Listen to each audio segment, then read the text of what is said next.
January 1940. The temperature drops to -40 degrees Celsius. At this temperature, skin freezes instantly. Gun oil turns to glue. And on the narrow Raate Road, the Soviet 44th Rifle Division is marching into a grave.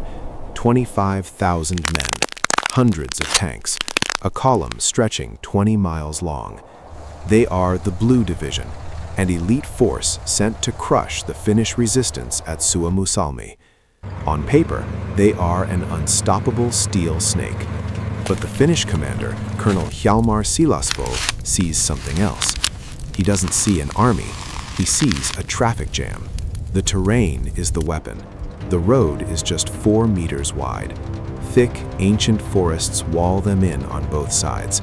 The Soviet heavy armor is trapped on the road, unable to turn, unable to maneuver. Siilasvuo issues the order: cut the snake into pieces. The Finns call it Motti tactics.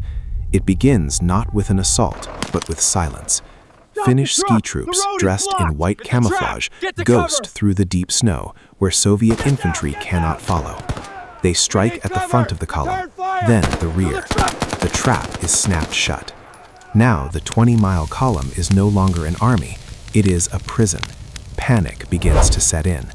The Finns emerge from the darkness, strike with submachine guns and grenades, and vanish before the Soviets can return fire. They target the field kitchens. They target the bonfires. There is no heat. There is no sleep. Only the sound of the wind and the crack of a rifle from the tree line. The Soviet commander, General Vinogradov, is paralyzed. His tanks are running out of fuel. His men are eating frozen bread. Desperation turns to madness. Officers order tanks to drive over their own wounded just to clear the road. But the road leads nowhere. By January 5th, the snake has been chopped into isolated pockets. The Finns tighten the noose. They attack the starving pockets one by one. It is a slaughter.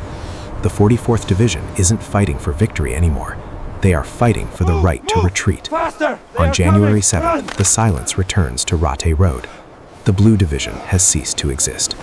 The Finns capture 43 tanks, hundreds of trucks, and thousands of horses. But the most haunting sight isn't the equipment. It is the statues. Thousands of Soviet soldiers frozen solid in the positions where they died. Some still clutching their rifles. Some huddled together for warmth that never came. A warning frozen in time. The Battle of Raate Road remains one of the most lopsided victories in military history. A few thousand men on skis dismantled a modern mechanized division. They proved that in the north, the forest doesn't just hide the enemy. The forest is the enemy. But the war is far from over. In the next episode, we follow a single farmer who took his rifle to the woods of Kola and became a legend. Subscribe to join us on the front lines.